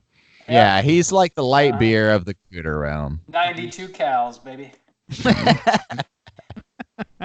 Just good enough to be beer. It really more like he's. What's enough. interesting? This movie really has an agenda against rich people. And actually, like the one really like successful guy is a piece of shit, and then they're all completely like basically kidnapped and tortured and killed by just Warren Buffett and whoever else. I don't know. This movie's just got an axe to grind against rich people, as they should, really. But whatever. Yeah. Let's. I don't know go why ahead. you all hate us so much. Oh, sweet baby Jane. Here we go. Let's talk some horror news real quick. So we got today was like freaking news out the wazoo, man. We had all kinds of stuff coming down the pipe. So the first thing we definitely got to talk about is we got a trailer for Doctor Sleep, which is going to be a Netflix. I'm gonna respond like those kids in the Banjo-Kazooie videos. Doctor Sleep! Holy shit! Okay, we're good. All right, Randy. Reaction. Randy loves Doctor Sleep. Yeah. I can't actually scream in here, but yeah, we don't want you to. This is coming at us. It's going to be a Netflix joint. It was directed by Mike it is Flanagan. a Netflix joint. I didn't realize that. Mike Flanagan's been like hitting it out of the freaking park with Netflix. He did the Gerald's Game adaptation and The Haunting of Hill House last year, which are both pretty phenomenal, or at least in my mind. So that right there has me pretty stoked about that. Actually, just you mentioning it makes me want to watch Hill House again. I was like, oh shit, yeah. Maybe I'll wait till after 4th of July to get ready for Halloween season. Yeah, the 3 months. Yeah, that's exactly right. You gotta have something to like wind you. Yeah. But this is starring Ewan McGregor, which is freaking cool, and Rebecca Ferguson. It's also got Alex Esso in it, which is pretty cool. It's I don't know. The trailer looks interesting too, specifically because I didn't expect this to be like such a close sequel to The Shining. I figured like they might make brief mention of it, but they have like literal footage from the fucking Shining in this trailer. I'm wondering how much of that is marketing zeal and more. You know what I mean? Like it seems like it's tied in really closely, and I it's just tough to tell because it really seems like, I mean, everybody would like what marketing company isn't gonna lean on one of the most popular horror movies of all time in a kind of sequel to it. Like it's a sequel to Shining, the book that they're adapting. So I don't know. That's where I'm kind of confused. I'm like, okay, so is this Stephen King's Doctor Sleep or is this Stanley Kubrick's Doctor Sleep? Like, what are we looking for here? Because I was expecting to be Stephen King all the way and them to sort of like following the logic and the events of the book. But if they're showing the trailer or showing bits and pieces of like little fucking Danny Torrance and Stanley Kubrick's movie multiple times and like iconic shots from that movie and literally has Ewan McGregor walking into the same room where at the Overlook Hotel and looking through the little Here's Johnny spot. Yeah, he puts his face where Johnny's face was. Yeah, he puts his face. I like that. Yeah, I was like looking through. Really cool, but I'm just confused about what the intent is. If they're gonna really like lean heavily into the movie, I mean, I still kind of have like this bent against what I feel like is an unnecessary sequel. Like, how are you gonna live up to one of the greatest horror movies of all time?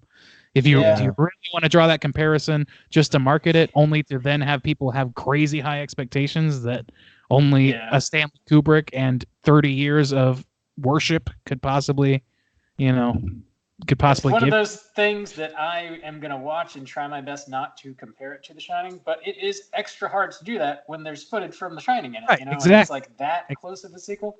But it does genuinely like it. I'm stoked for it, to be honest. Like I'm reading some more about it, and I didn't realize there's going to be like a young Dick Halloran played by Carl Lumbly. Oh man, I hope he does like Scatman's cadence and shit. Me too. Well, hey, Alex Danny, how you Esso, Alex Esso is playing a young Wendy Torrance, which is freaking cool. Alex Esso, she's the girl from Starry Eyes. I don't know if you remember that movie. Yeah. So yeah, I don't know. I'm pretty excited about it. I don't know. Hopefully it's good. I really like that, just that general idea of like going back to the hotel with it being decrepit. One, I was why would it be left in this state?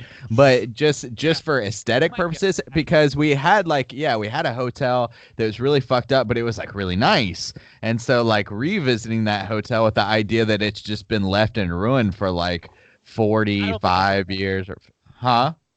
I mean, my assumption is that it has something to do with his shining. It's not actually. Okay, in his he's not eye, actually okay. physically at that. Oh, maybe. Okay, yeah, that's probably. Man, I was kind of. That was like really like an intriguing idea to me. I mean, maybe it could be as far as like I don't know. Yeah, but that seems like the more likely answer to me. Just with him like looking through the door and like having the red rum, but yeah, I guess it could go either way. But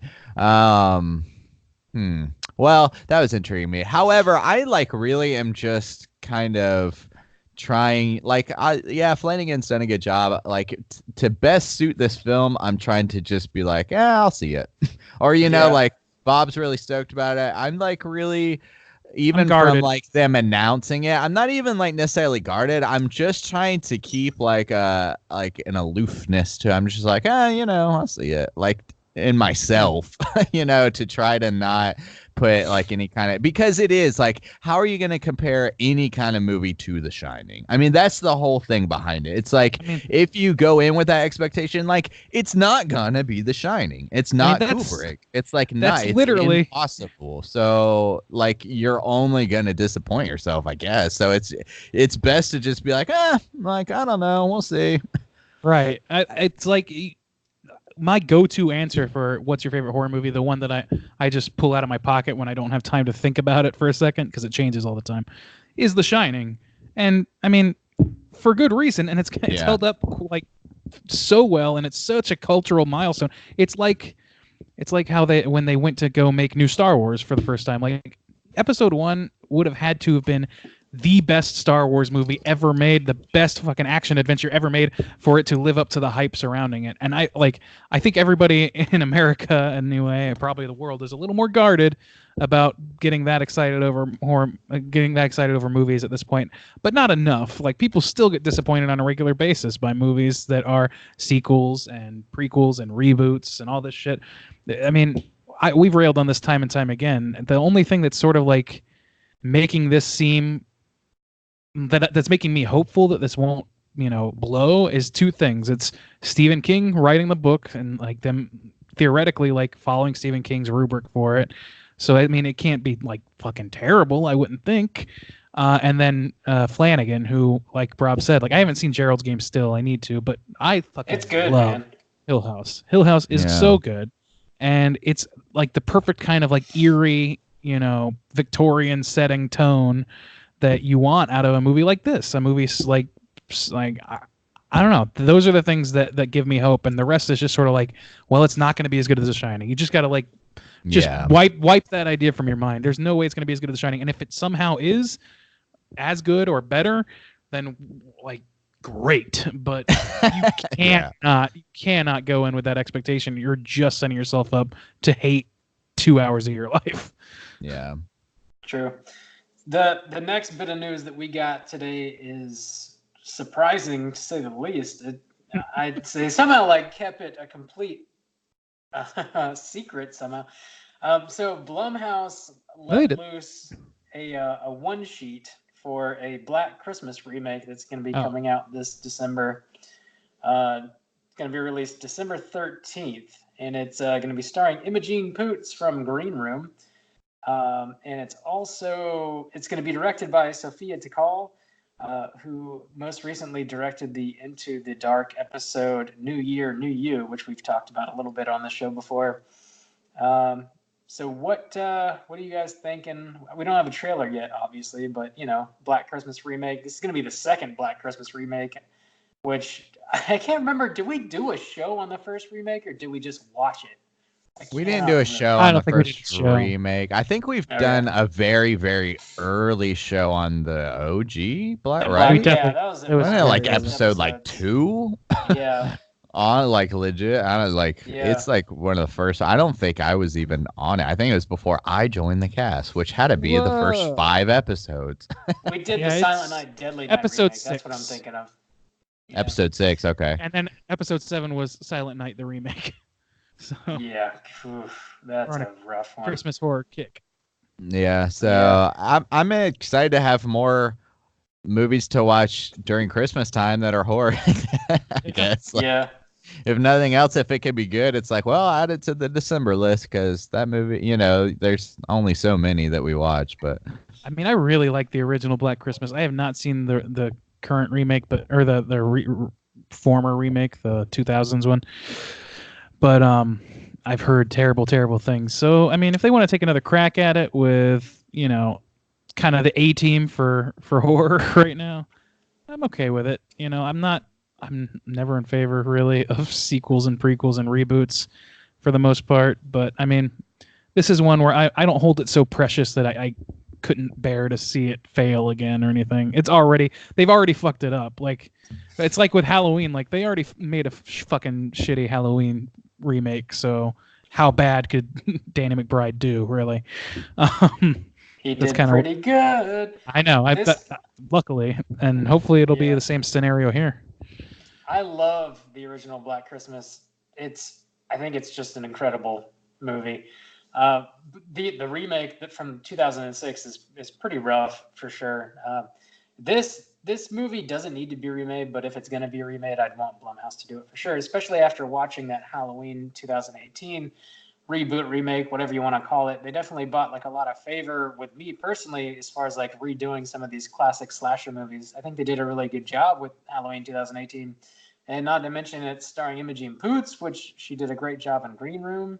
And I really like that New Year, New You episode from Into the Dark. I definitely recommend checking that out if you want to get kind of a feel for the Sophia Takal's directing style. I think having watched that, it kind of lends itself perfectly to a Black Christmas remake. So it's got like a lot of good stuff going for it already, having never seen a trailer. But, just the information at hand has me pretty stoked for sure. And you know what? If this movie comes out and sucks, the original still exists. I can still watch the original. It's fine. Yeah. That's the saving grace for any remake and reboot, etc. So yeah. But this is coming out December 13th, which is, it's coming out on a Friday in December. Friday the 13th. I'm excited. Oh, Bob. Ooh. Try not to blow your Borland. vinegar hole out, Bob. Don't blow your hole. Oh, Borland. Oh, boy. Last bit of news we got is we got another trailer for a movie it's I guess it's going to be some sort of R-rated version of this show from the 60s or 70s that I never heard of before. It's called Banana Splits. So it's a gory spin on this classic children's show. So this is going to be the Banana Splits movie, but it's bloody. So it's Five Nights at Freddy's, but bloody. Yeah, exactly. Did somebody on the Slack say that, or was it Reddit? Yeah, somebody did. It's on the Slack. Yeah, I'm sure everyone is. That was exactly right. I mean, somebody was like, "Yeah, I mean, they just couldn't get the rights to Five Nights at Freddy's," which good on them for being clever enough to be like, "Well, what's cheap that we can get like that you could get the rights to?" I remember watching this show kind of. I don't know why, because it was like a 60s show, but it was on somewhere and like I had seen it. So like I'm familiar with these characters, but not enough to be like super attached to them in any way. So I think it's kind of like a funny kind of, it's just I don't know. It's kind of like a shtick, and I think it's kind of funny enough and intriguing enough. But at the same time, the way they're playing it, it's kind of like slapsticky horror comedy-ish kind of thing. Like, dark humor, black humor kind of thing. So I don't know. We'll see. Might be fun. Yeah. I watched this show not a ton, but I definitely watched it growing up a little bit here and there. And like you, Justin, I didn't really attach myself to it, but this movie strikes me as something that I would conceive of and doodle on a composition notebook in middle school, where I'm remembering. I don't know. I used to draw like pulp culture things or whatever, doing horror shit, and it seems like that the movie, like it's just taking some sort of like somewhat oblique cultural milestone and just because nobody's paying attention to the property and nobody's protecting it from being something other than what it used to be, they're just going to do whatever they want with it, and that's going to be like make this horror comedy. I don't know. I'm intrigued by it. I think it's kind of a funny idea. Five Nights at Freddy's, I don't give a shit about, and I'm sure there'll be a movie at some point anyway. So get off my lawn. I just don't like. I mean, it's I know. fine. There's nothing wrong with it. I'd like the fanfare around it. Just I don't understand that. Like it doesn't seem that great. It's for the kids. That's but why. This is like the fact that this is taken from a completely child friendly. It's like making a Bozo horror movie, or like making a Mister Rogers horror movie, or a Bob Ross horror. That sounds kind of dope. I know. Sign me up for all of that. Like, yeah, like it's really stupid, but I could get behind that kind of stupid. Like I want to see Bob Ross murder somebody. Dude, Bob Ross the horror movie would be fucking interesting. We need to build a new horror universe that just takes all of our childhood characters and turns them into horror icons. That's what we need. That's the new universe that we need. We need it. Sabrina's there, and it's Sabrina. It's all Riverdale has got all that shit. But it's dude, Sesame Street. We need to get that on there. Shit. No, that shit's too protected. Barney. It's gotta be. It's like when they took, like we were talking about C Lab 2021 not long ago, just because we would. Yeah.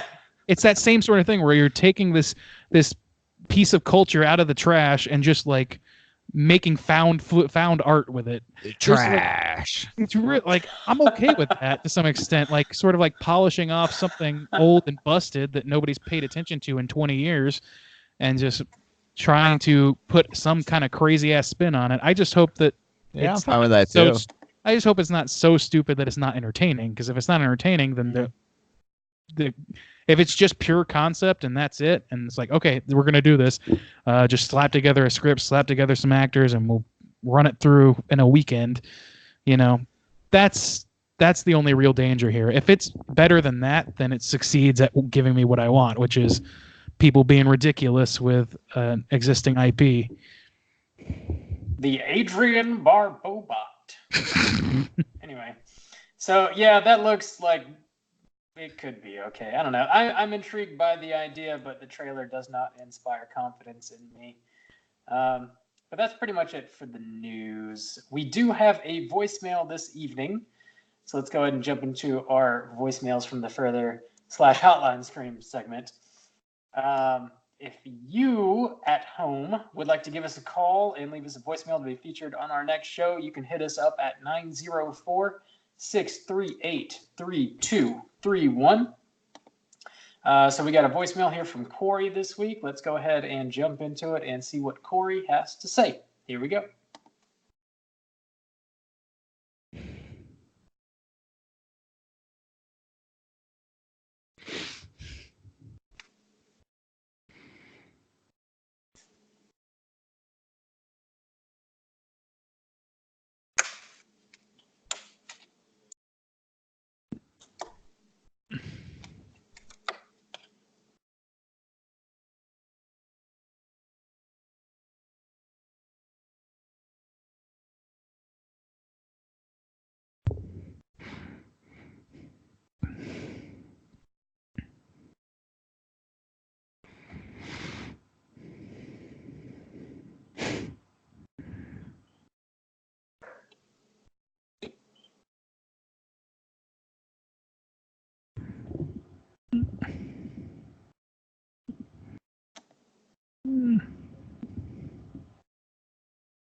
Mm.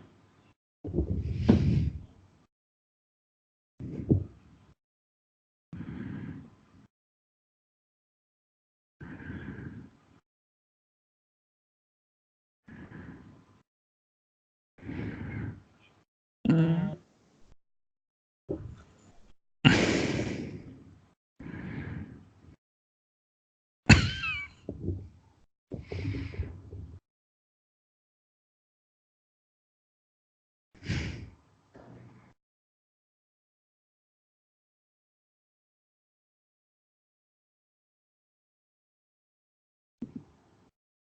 So hard with us. Damn, Corey. I love that. I really love the text to speech of that. This he said this giant beast or something, and it reads as this stinking beef displays hatred, and he disrespects our planet. Oh, Damn man. this stinky beef.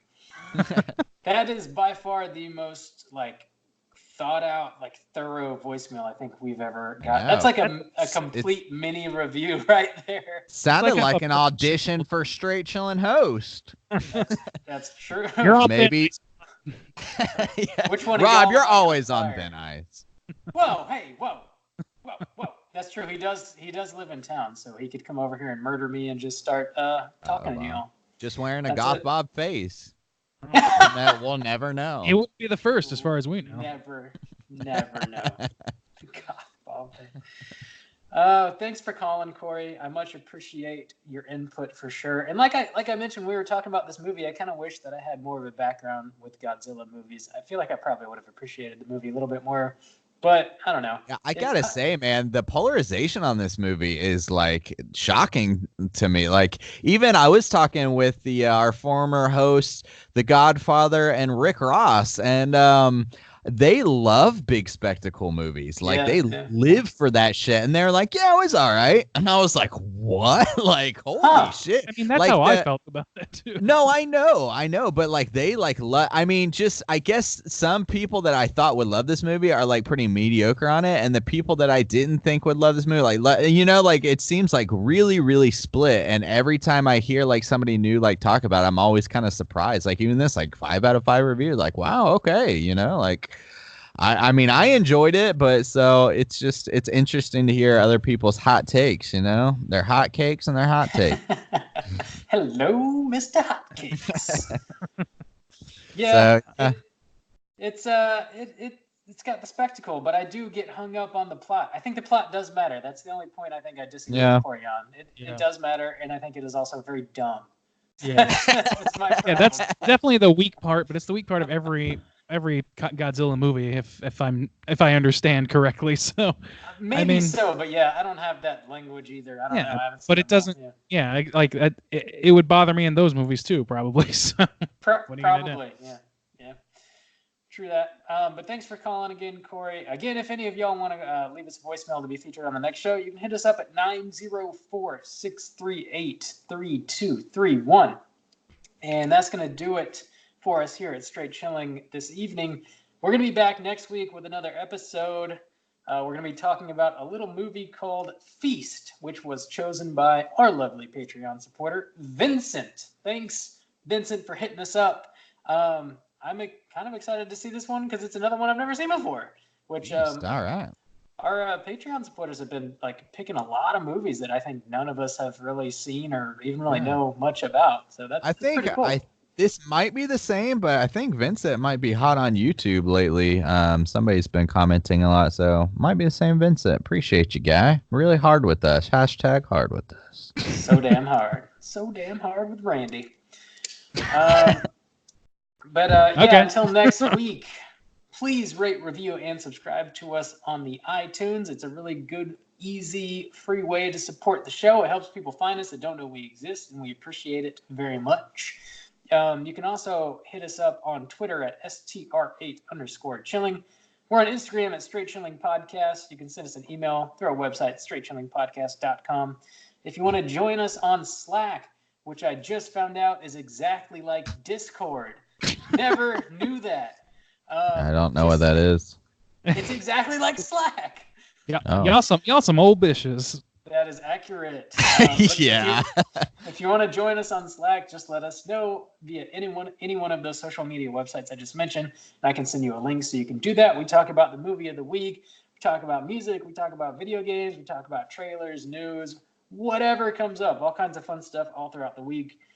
Watch Justin play video games on Twitch. Hit us up on YouTube for the behind-the-scenes footage that we filmed tonight. Watch everybody shame me live. See their faces, their disappointment. I think. Oh, I forgot. Even in the house gaming, I had a new video game review go up on the YouTube this week. So yeah, hit us up on YouTube, please. Check that out. Check it out. The Funk Soul Brother. That's it. That's going to do it for us at Straight Chilling. Until next week, as always, all you mother truckers, please keep chilling. Y'all get back to your stinking beef.